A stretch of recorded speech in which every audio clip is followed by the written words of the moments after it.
하나님 말씀 전하겠습니다. 제가 최근에 읽은 책 중에 하나가 이 책입니다. 노인으로 산다는 것. 노인으로 산다는 것. 이 책은 프랑스 학자들이 이 노인으로 산다는 것, 이 주제를 갖고 여러 프랑스 학자들이 쓴 글입니다. 재밌는 것은 이 책은 저자들이 모두 다 노인이라는 겁니다. 그러니까 노인들이 노인의 입장에서 노인에 산다는 것이 무엇인지를 학자들이 쓴 글입니다. 어떤 학자는 의료적인 관점에서 이것을 썼고요, 어떤 학자는 심리학적인 관점에서, 또 어떤 학자는 사회학적인 관점에서, 다양한 관점에서 쓴 글을 모아놓은 책입니다. 아주 재밌게 읽었습니다. 자, 이 책의 시작은 이렇게 됩니다. 앞으로 가면 갈수록 사람들은 노인이라는 시간, 노인이라는 인생 시간을 더 길게 가질 것이다. 자, 옛날에는 60만 되면 노인이라고 했습니다. 그리고 60이 되면 나 앞으로 한 10년 정도 노인으로 살다가 죽을 거야, 이렇게 생각했다는 거죠. 그러나 지금은 그렇지 않다는 거예요. 60이 돼도요, 앞으로 노인으로 적어도 30년, 길게는 40년을 더 살아야 된다는 것입니다. 그러니까 이 평균 수명이 자꾸 올라가면서 노인으로 살아가는 인생의 시간이 점점점 길어진다, 그런 말입니다. 지금 선진국에서 태어나는 여자아이 2명 중에 1명은 100세까지 산다, 이런 통계가 나왔습니다. 그러니까 100세까지 사는 것이 아주 일반화되는 그런 시대에 살고 있는 거죠. 이런 시대 속에서 이 노인으로서 어떻게 살 것인가, 이 노년의 삶을 어떻게 살 것인가 하는 것은 개인적인 것뿐만 아니라 국가적인 차원에서 아주 중요한 이슈가 되고 있는 것이죠. 이 책에서는 여러 가지 노인으로서 건강하게 살아가는 것, 노화를 늦추면서 살아가는 이 방법론에 대해서 여러 각도로 얘기합니다. 많은 얘기가 있지만 저는 한 3가지 정도로 이 책에서 요약해서 여러분에게 좀 말씀을 드리려고 합니다. 자, 노화를 늦추는 것, 다시 말하면 늙지 않고 계속해서 젊게 사는 방법이 뭘까? 이 책에 한 3가지 정도 지혜를 줍니다. 첫 번째는 식생활입니다. 건강한 식생활을 해야 노화가 늦출 수 있다. 특별히 천천히 늙으려면 적게 먹어야 된다. 천천히 늙으려면 적게 먹어야 된다, 이런 얘기를 합니다. 여러분, 일본에서 가장 장수하는 섬이 오키나와입니다.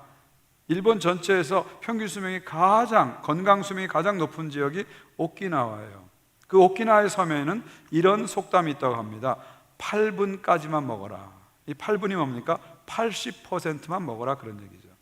배고픔의 80% 정도만 먹어라. 꽉 차서 배가 부를 정도 먹지 말고 배고픔의 80%만 먹어라 하는 거죠. 우리가 밖에서 들어온 열량이 적게 되면은 이 몸 안의 신진대사가 일종의 절전 상태, 세이빙 모드로 들어간다는 거죠. 그렇게 되면은 세포의 노화가 늦춰진다, 그렇게 얘기합니다. 건강한 식생활이 그만큼 중요하다는 거죠. 두 번째는 운동입니다. 자, 운동을 우리가 꾸준히 하게 되면 성장 호르몬이 늘어나게 되고요, 그 다음에 근육량이 유지되는 거죠. 이 책에서는 노년의 운동은 윤활유와 같다, 그런 얘기를 합니다. 우리 자동차에 윤활유가 있어야 이렇게 돌아가잖아요. 그래서 윤활유와 같다. 그래서 운동을 통해서 이 몸에 활력이 오게 되고 산소가 공급하게 되고 내장이 튼튼해진다. 그리고 이 운동이라는 것은 일종의 끊임없이 엔진 오일을 바꾸는 것 같다는 거죠. 여러분, 자동차 오래 타게 되면 한 5,000km 타게 되면 엔진을 바꾸잖아요. 엔진을 바꾸면서 엔진의 불순물의 찌꺼기를 내보내는 것이죠. 운동이 그렇다는 거예요. 운동을 꾸준히 하게 되면 몸 안에 있는 불순물과 찌꺼기를 규칙적으로 내보내기 때문에 건강해진다, 그런 얘기입니다. 세 번째는요, 뇌 운동을 해야 된다. 몸만 늙는 것이 아니라 뇌도 늙는다.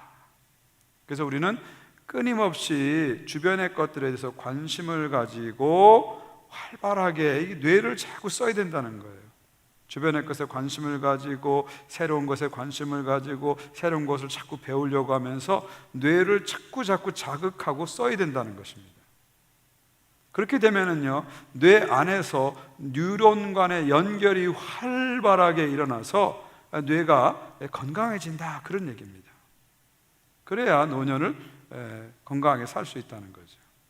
그리고 한 가지 더 말하는 것은 인간관계입니다. 100세까지 사는 분들을 이렇게 조사해 보면 적게 먹고 운동 규칙적으로 하고 뇌를 계속 움직이고, 또 한 가지가 뭐냐면 인간관계, 활발한 인간관계를 맺는다는 거예요.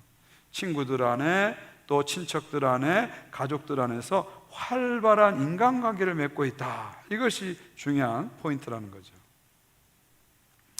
한국에 이 박상철 교수님이 있습니다. 전 서울대학교 교수님이시고요, 한국에 아주 권위 있는 노화 전문학자입니다. 노화를 연구하는 전문학자죠. 한국뿐만 아니라 전 세계적으로 유명한 노화 전문 연구학자입니다. 이분이 한국 최초로 한국에서 100세 이상 사신 분들, 이 100세인들을 대상으로 최초의 연구를 했습니다. 그러면서 책도 쓰셨습니다. 그런데 여러 가지 얘기가 나오는데 100세까지 사신 분의 중요한 공통점이 두 가지가 있다고 박상철 교수님 얘기합니다. 첫 번째 공통점은 뭐냐면 끝까지 움직인다는 거예요. 100세까지 사신 분들은 끝까지 움직인다는 거예요. 나이가 들었다고 퍼져 있지 않고요, 자꾸 움직인다는 거예요. 자꾸 몸을 움직인다는 거예요. 그것이 첫 번째 특징이고요. 두 번째 특징이 뭐냐면 끊임없는 호기심을 가진다는 거예요.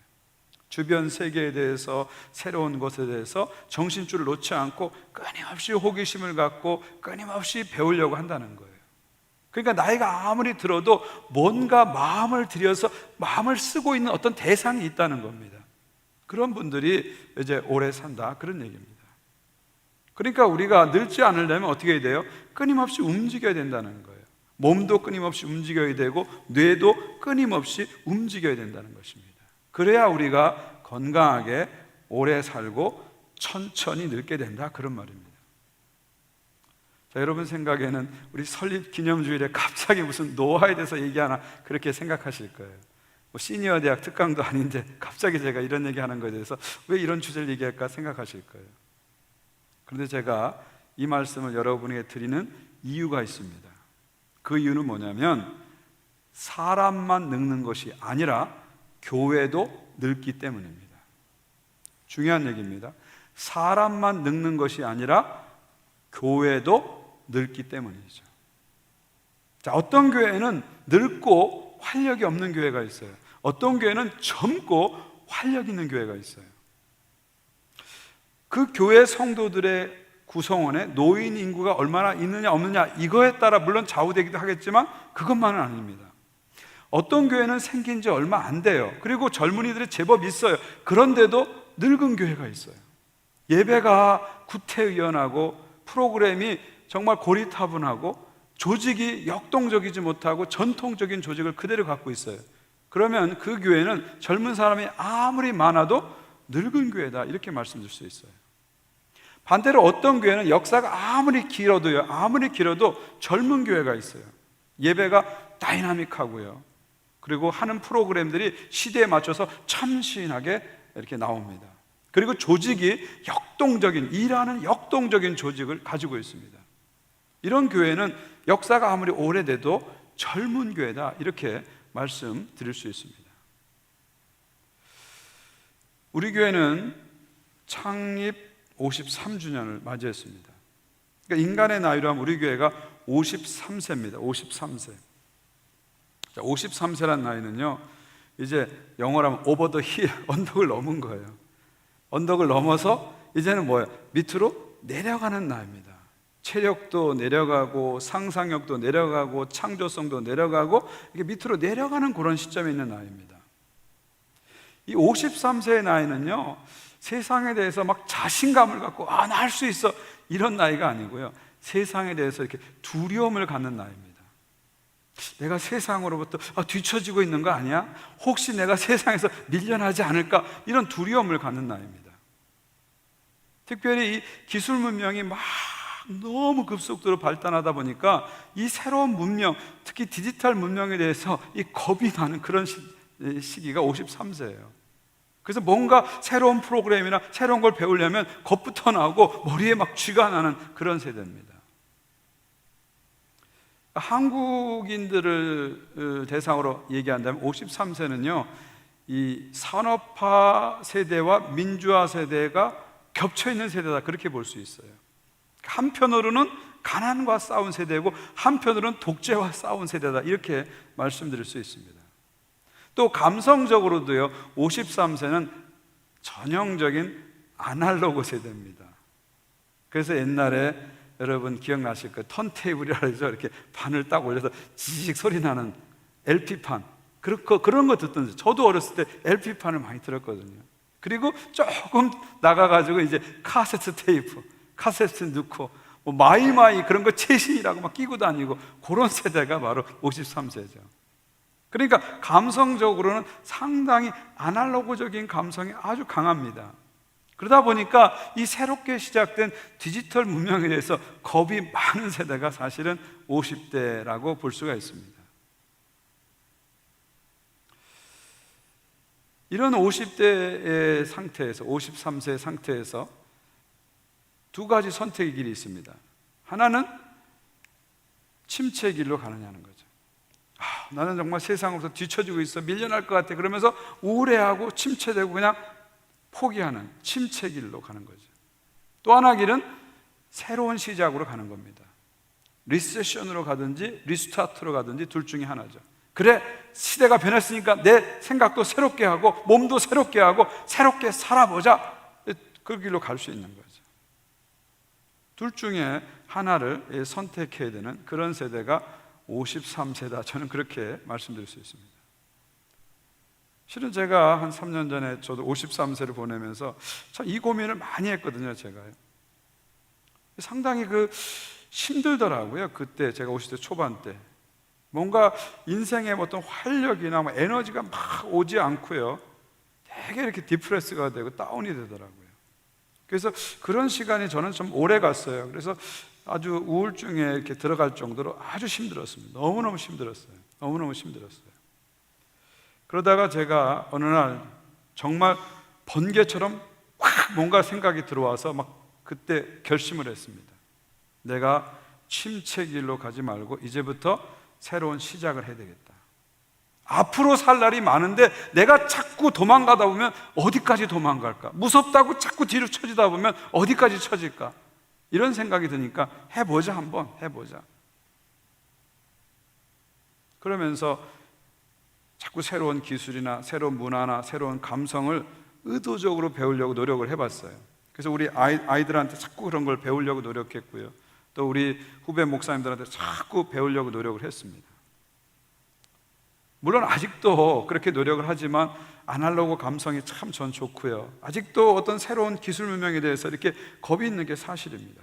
그러나 제 마음을 딱 바꾸니까 새로운 시대에 와라, 나는 새로운 시대에 살겠다, 이렇게 딱 마음을 딱 바꾸고 나니까 그래도 뭔가 이렇게 힘이 생기고 자신감이 생기더라고요. 저는 우리 교회도 53세 똑같은 길을 지금 가고 있지 않는가, 인간 53세가 걷는 그 숙제가 우리 교회 숙제에도 있지 않나, 그런 생각이 듭니다. 우리 교회는 설립 53주년입니다. 1967년에 탄생한 교회입니다. 토론토에서 가장 오래된 교회 중에 하나가 바로 우리 교회입니다. 이제 우리 교회가 중년을 넘어서서 노년을 향해서 갈 수 있는 그런 시점에 우리 교회가 와 있습니다. 그냥 가만히 두면은요, 차츰차츰 늙어가는 교회로 갈 수밖에 없는 그런 시점에 우리가 와 있죠. 1967년에 우리 교회가 시작됐고요, 그리고 1996년에 한석현 목사님 부임하셨습니다. 그러면서 교인들에게 새로운 비전을 제시하셨습니다. 전통적인 동부교회를 뭔가 새로운 교회, 혁신적인 교회로 가고자 해서 비전을 제시하시고 그 비전을 함께 모았습니다. 그래서 1998년에 우리 교회 역사를 보니까 1998년에 본 비전, 그때는 동부교회였죠. 동부 비전 2020. 그 당시 시점에서 교회 20년을 내다보면서 동부교회 2020년의 비전을 세웠죠. 그리고 그 비전을 세우고 그 비전 아래서 교회를 아주 뼛속부터 새롭게 하는 그런 일들을 했습니다. 그래서 시작된 것이 지금 우리가 하고 있는 촌모임, 소그룹 목회가 그때 시작됐죠. 그리고 조금 있다 알파 코스가 시작됐고 열방을 향해서 적극적인 선교적 삶을 살기 시작했습니다. 그리고 이것을 위해서 예배당 건물과 부속 건물이 있는 이 교회를 우리가 건축하게 됐습니다. 그러한 헌신적인 노력과 동역을 통해서 오늘 우리가 여기까지 부흥 성장하게 된 것이죠. 그런데 바로 올해가 2020년입니다. 그때 1998년에 교회 20년을 내다보고 세운 비전 2020이 끝나는 시점에 우리가 서 있는 것이죠. 바로 이 시점에서 우리가 다시 꿈꾸지 않는다면, 다시 비전을 세우지 않는다면 우리에게 남은 길은 서서히 늙어가는 길밖에 남지 않았다는 것이죠. 보통 교회 성장학자들은요, 교회는 세 단계의 길을 간다고 합니다. 첫 번째는 무브먼트. 교회에 막 무브먼트가 일어나죠. 새로운 리더가 와서 꿈을 꾸기 시작하고, 리더들이 같이 꿈을 만들고, 교인들이 같이 꿈을 만들면서 하나님의 역사를, 성령의 역사를 막 일으켜가는 무브먼트가 일어납니다. 그러면서 교회가 부흥 성장하죠. 근데 어느 정도 부흥 성장하면 이 창조적 에너지가 점점점 약해지기 시작하고 교회는 안정화의 단계에 들어갑니다. 그래서 교회가 하나의 머신이 됩니다. 기계적으로, 그냥 조직적으로 메인터넌스 하면서 유지하면 그런 모드로 이렇게 들어가게 되는 거죠. 이것을 그대로 두게 되면, 특별한 노력과 개선을 하지 않고 그대로 두게 되면 마지막 가는 길은 모누멘트, 기념리가 되는 거죠. 아, 옛날에 저런 교회가 있었어, 옛날에 저런 교회 있었어, 그냥 기념비로 남는 것입니다. 이것은 지역과 시대와 상관없이 모든 교회들이 기본적으로 걸어가는 길이라고 합니다. 자, 그렇다면 우리 교회는 이 3M 중에서 어느 정도 위치와 있을까? 저는 지난 1년 동안 우리 교회를 목회하면서 우리 교회는 지금 무브먼트 모드에서 머신 모드로 가는 단계에 있다, 그렇게 저는 진단을 했습니다. 정말 성령의 무브먼트, 성령의 미션, 이 미션 모드, 무브먼트 모드에서 이제는 머신, 메인터넌스 모드로 유지하는 그런 단계로 서서히 가고 있다. 이렇게 좋은 건물을 우리가 가지고 있고요, 모든 시스템이 안정화됐습니다. 그러면서 이제는 기계화되고 있다는 것이죠. 저는 이런 생각을 우리 장로님들과 계속해서 나눴습니다. 그랬더니 장로님들 역시 저의 생각에 동감을 해주셨습니다. 지금 우리는 뭔가 변화가 필요한 시점에 서 있다, 장로님들도 그렇게 생각하셨어요. 그리고 제가 이것을 촌장님들과 팀장님과 나누고 많은 분들과 나눴습니다. 그랬더니 많은 교회 리더들이 맞습니다, 우리 교회는 뭔가 변화가 필요한 시점에 서 있다, 이렇게 공감을 해주셨습니다. 지금 우리는 그런 시점에 서 있는 겁니다. 지금 이 시점에서 우리가 또 다른 무브먼트를 일으켜내지 않는다면 우리는 머신을 거쳐서 모누멘트로 갈 수밖에 없는 거죠. 그러나 여기서 또 다른 무브먼트를 일으켜낸다면 하나님의 비전 속에 새롭게 도약을 하게 되고 새롭게 날아오르게 되는 것입니다. 올해가 2020 비전의 마지막 해입니다. 그러니까 지금까지 그 비전을 붙잡고 우리 교회가 여기까지 달려온 거예요. 그 비전이 오늘 이제 끝나게 되는 겁니다. 저는 비전에도 익스파이어 데이트가 있다, 그런 생각이 듭니다. 음식에만 익스파이어 데이트가 있는 게 아니라 비전도 익스파이어 데이트, 유효기간이 있습니다. 이제 2020 비전은 올해로서 유효기간이 끝나게 되는 겁니다. 옛 비전을 갖고 오늘을 살 수 없는 거죠. 오늘은 오늘에 필요한 새로운 비전이 필요한 것입니다.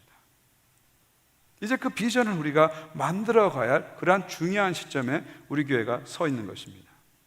거기다가 올해는 우리는 코로나 사태라는 전대미문의 초유의 사태를 맞이했습니다.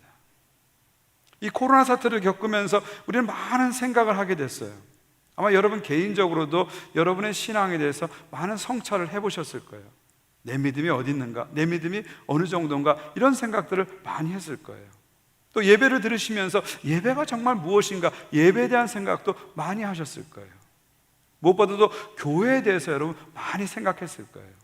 그 전에 교회 하면 건물에 모여서 함께 예배드리고 함께 모임하고 함께 활동하고 함께 밥 먹고 이런 것이 교회라고 생각했는데, 이런 것들을 제대로 할 수 없는 시간들을 오래 보내면서 정말 교회 본질이 뭐냐? 정말 교회는 무엇을 하는 곳인가? 이 질문에 대해서 여러분이 많은 생각을 했을 겁니다. 저 역시 많은 생각을 했습니다. 저는 하나님께서 우리들에게 새로운 변화를 코로나를 통해서 요구하신다, 그런 생각을 합니다. 그냥 적당한 변화가 아니라 본질적이고 근본적인 변화를 요구하시는 겁니다.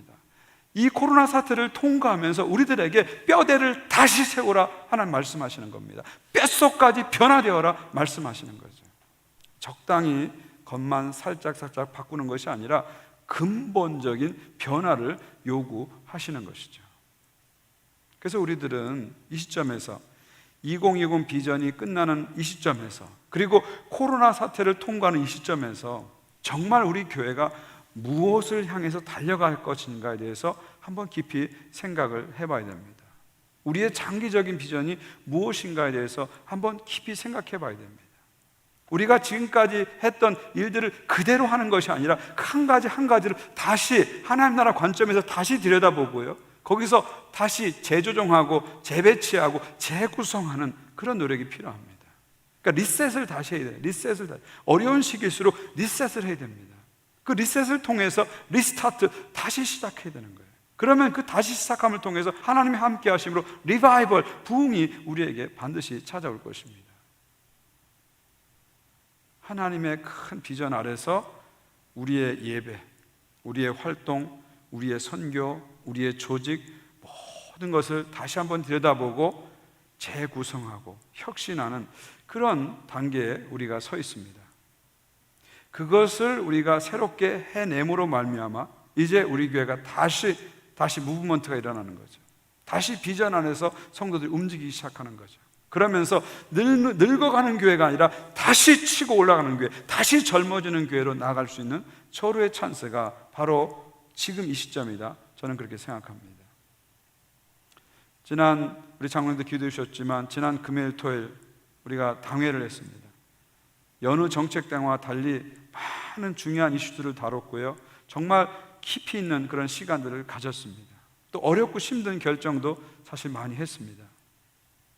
그러나 그 결정을 통해서 우리가 꿈꾸는 것은 뭐냐면 정말 하나님 앞에서 하나님 나라라는 기준을 갖고 우리 교회가 정말 새로워져야 된다는 그런 마음을 가지고 그 당회를 하게 된 것입니다. 그 자리에서 저는 함께 장로님과 비전을 나눴습니다. 그리고 앞으로 이 비전들을 성도님들과 계속 나누려고 합니다. 우리 팀장님들과 계속 나누려고 해요. 촌장님들과 계속 나누려고 해요. 우리 교회 리더들과 계속 나누려고 합니다. 그래서 내년 창립주일 때, 지금부터 정확히 1년 후 내년 창립주일 때는 우리 교회가 2040의 비전을 좀 선포하는, 공식적으로 선포하는 그런 시간을 좀 가지려고 합니다. 다시 우리가 돌아가야 돼요. 어디로요? 1967년으로 돌아가야 됩니다. 그때 소수의 한인들이 모여서 우리말로 예배드리고자 하는 그런 감격 때문에 함께 모였던 그 처음 그 마음, 그 순수한 초심으로 우리가 다시 돌아가야 됩니다. 가깝게는 1998년 동부교회, 전통적인 교회를 혁신적인 교회로 새롭게 하고자 하는 그 리더들의 그 마음속으로 우리가 다시 돌아가야 됩니다. 그래서 2020년에 다시 또 다른 꿈을 꿔야 되죠. 2040, 그때 1998년에 20년을 내다보면서 2020의 비전을 봤다면 이제 이 시점에서 또 다른 20년을 내다보면서 2040의 비전을 우리는 꿈꿔야 됩니다.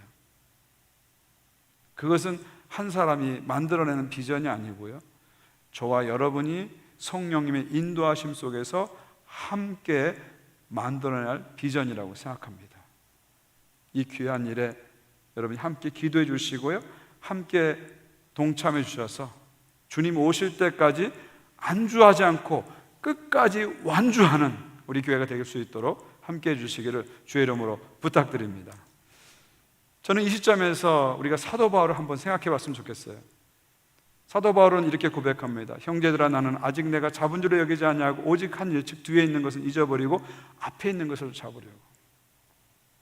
여러분, 사도 바울은 과거의 성취에 집착하지 않아요. 빌립보서 쓸 당시에 사도 바울은 선교사로 최고의 정점에 이른 사람이에요. 소아시아 전역에 수많은 교회들을 개척했고 수많은 제자들을 둔 사람입니다. 이제는 은퇴해가지고요, 예루살렘이나 안디옥에서 비숍 노릇하면 되는 거예요. 주교 노릇하면 되는 거예요. 각 교회 사람들 임명하고 가끔 가서 이렇게 돌아보고 그러면서 이렇게 비숍 노릇하면 됩니다. 근데 사도 바울은요, 과거에 자기 한 일을 다 잊어버리고 계속해서 비숍으로 사는 게 아니라 미셔너리로 살아갑니다. 끝까지 미셔너리로 살아가죠. 표대를 향하여 그리스도 예수 안에서 하나님이 위에서 부르신 부름의 상을 위하여 달려가노라. 끝까지 미셔너리로, 주님 앞에서는 그날까지 끝까지 미셔너리로 달려가는 겁니다. 사도 바울에게는 메인터넌스 모드, 안정권이 없는 거예요. 그냥 끊임없이 미션 모드, 끊임없이 무브먼트 모드로 가는 거예요. 언제까지요? 주님 앞에 서는 그날까지 달려나간 것이죠. 마라토너가 끝까지 경주를 하듯이, 군사가 끝까지 싸움을 하듯이 바울은 주님 앞에 서는 그날까지 끝까지 달리고 움직이는 그런 삶을 산 것입니다. 사랑하는 성도 여러분, 이런 바울의 영성을 우리가 함께 공유했으면 좋겠습니다. 여러분의 나이가 몇 살이든 상관없습니다. 여러분의 지금 삶의 상황이 어떠한지 상관없습니다. 여러분, 꿈을 꾸기에 늦은 나이는 절대 없습니다. 꿈을 꾸기에 늙은 나이는 절대 없습니다. 오히려 인간은 꿈을 포기하는 그 순간 갑자기 늙어지기 시작합니다. 여러분의 삶이 어떠하든 간에, 여러분의 삶의 형편이 어떠하든 간에, 여러분이 몇 살이든 상관없이 우리는 다시 꿈을 꿔야 됩니다. 하나님의 꿈을 꾸고요, 사도 바울처럼 끝까지 달려가야 돼요. 이젠 됐다가 없습니다. 끝까지 달려가야 됩니다. 그것이 주님이 기뻐하시는 삶입니다. 또한 우리 교회는요, 바울의 영성을 가지고 끝까지 달려가는 교회가 되어야 됩니다. 계속해서 새로운 영적인 무브먼트를 일으켜내면서 하나님 나라의 미션 모드로 들어가서 계속 하나님의 선교를 만들어내는 온고잉 미션 모드, 온고잉 무브먼트 모드로 가야 돼요. 계속 움직이는 교회, 계속 선교하는 교회로 나아가야 되는 것이죠. 그래서 주님 오실 그날까지 중단 없이, 타협 없이 하나님 나라의 위대한 역사를 써가야 됩니다. 이것이 창립 53주년, 설립 53주년을 맞이한 우리 교회를 향한 주님의 뜻이라고 믿습니다. 이 위대한 꿈에, 이 위대한 비전에 여러분 모두가 함께 하시기를 다시 한번 주의 이름으로 축원드립니다. 마지막으로 오늘 장로가 되신 우리 박영덕 장로님, 이제 장로님, 앞으로 집사라고 부르시면 5불씩 받으세요. 아마 한 몇 주간은요, 사람들이 집사님 그럴 거예요. 그럴 때마다 5불씩 받으시면 아마 큰 헌금을 만드실 수 있을 것 같아요. 저도 자꾸 집사라고 소리가 나오는데, 박영덕 장로님, 오건혁 장로님, 그리고 장래춘 장로님 세 분에게 다시 한번 권면을 드립니다. 여러분이 코로나 시대에 장로가 되셨습니다. 여러분에게 특별한 사명이 있습니다. 비상한 시국에 장로가 되셨기 때문에 비상한 사명이 있습니다. 여러분들은 이제부터 교회를 늙지 않게 만드는 그런 사명을 가지고 뛰시기 바랍니다. 그러기 위해서는요, 여러분들이 늙어서는 안 됩니다. 여러분이 늙어지면요, 교회가 자동적으로 늙어집니다. 리더가 늙어지면요, 교회는 자동적으로 늙어집니다. 리더의 마인드가 낡아지기 시작하면 교회는 자동적으로 낡아집니다. 쇠퇴하는 교회의 중요한 특징이 뭔지 아세요? 리더들의 비전의 사이즈가 점점점 줄어든다는 것입니다. 하나님 나라의 큰 비전을 가지고 나가는 것이 아니라 교회 내부로 집중하고 내부를 어떻게 유지하고 여기에 온통 집중하면 그 교회는 쇠퇴할 수밖에 없는 거죠. 세상을 향해서 관심을 두지 않고 교회 내부만 자꾸 리더들이 들여다보기 시작하면 그 교회는 결국 쇠퇴할 수밖에 없는 거죠. 리더들의 비전의 사이즈가 교회의 사이즈를 결정합니다. 세 분 장로님, 그리고 우리 함께 동역하는 모든 시무 장로님들, 우리 목회자들, 리더들이 더 큰 비전을 향해서 나가야 됩니다. 우리가 늙으면 교회가 늙는다, 그런 사명을 갖고 우리는 끊임없이 새로운 마음으로 주님 앞에 달려가야 됩니다. 제가 좋아하는 시 마지막으로 함께 나누고 설교 맺습니다. 사무엘 울만이 쓴 젊음, 유스라는 시인데요, 이 사무엘 울만은 미국의 유명한 교육학자입니다. 이런 시입니다. 젊음은 살아온 나이가 아니라 마음의 상태이다. 의지의 성향이며 상상력의 질이다. 아무도 단지 살아온 세월 때문에 늙지 않는다. 삶의 이상이 사라질 때 사람은 늙기 시작한다. 세월은 피부에 주름살을 만들지만 열정을 포기하는 것은 영혼의 주름살을 만든다. 70세이건 16세이건 모든 이의 마음속에는 새로운 것에 대한 사랑이 있고 별을 보면서 느끼는 놀라운 감동이 있다. 참 좋은 시죠. 특별히 저는 이 시 중에서 이 부분이 참 마음에 다가와요. 세월은 피부에 주름살을 만들지만 열정을 포기하는 것은 영혼의 주름살을 만든다. 여러분, 세월을 우리가 비켜갈 수는 없습니다. 얼굴에 주름살 아무리 보톡스 맞아도요, 해결이 잘 안 됩니다. 근데 더 중요한 건 뭔지 아세요? 영혼의 주름살이 없어야 됩니다. 생각의 주름살이 없어야 돼요. 마음의 주름살이 없어야 돼요. 어떤 분은 영혼의 주름살이 너무 많은 분들이 있어요. 그래서 생각이 구태연하고 꽉 막혔습니다. 그래서 항상 사람들과 대화할 때 내가 오라 하면서 남의 말을 듣지 않아요. 자꾸 남을 가르치려고만 합니다. 그런 사람들은 이 영혼의 주름살이 너무 많아서 그런 거예요. 반대로 어떤 사람은 나이가 들어도 영혼의 주름살이 없는 사람이 있어요. 새로운 것을 자꾸 배우려고 하고 새로운 것에 도전하려고 하고요, 젊은이들 문화 감성에 대해서 자꾸 배우려고 합니다. 그런 사람은요, 영혼의 주름살이 없는 겁니다. 생각의 주름살이 없는 것이죠. 저는 사랑하는 우리 세 분의 장로님들이 영혼의 주름살이 없는 분이 되시길 주의 이름으로 축원드립니다. 그래서 항상 우리 교우들에게, 그리고 젊은 사람들에게 자꾸 배우려고 하십시오. 그리고 교인들의 소리를 자꾸 들으려고 하십시오. 그래서 정말 교회를 더 젊게 하고 더 새롭게 하는 그런 좋은 리더가 되시기를 주의 이름으로 축원드립니다. 그리고 여기 계신 모든 성도님들도요, 여러분 나이가 몇 살이든 간에 열정을 포기하는 것, 꿈을 포기하는 것이 바로 늙는 것이다. 그것을 다시 한번 가슴에 새기면서 주님 앞에서 사도 바울처럼 끝까지 꿈을 가지고 끝까지 열정을 가지고 달려가시는 여러분 모두 되시기를 주의 이름으로 축원드립니다. 기도하겠습니다. 하나님 아버지, 감사합니다. 창립 53주년을 맞이해서 성도들과 함께 꿈을 나누고 열정을 나누고 비전을 나눴습니다. 이 비전 위에 성령께서 기름 부어 주시옵소서.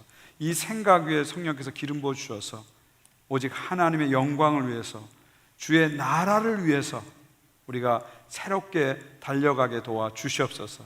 세우신 세 분의 장로님, 영어권의 두 분의 장로님 위에 성령께서 기름 부어 주셔서 교회를 새롭게 하는 위대한 리더들이 되게 하여 주시옵소서. 예수 그리스도의 이름으로 기도하옵나이다. 아멘.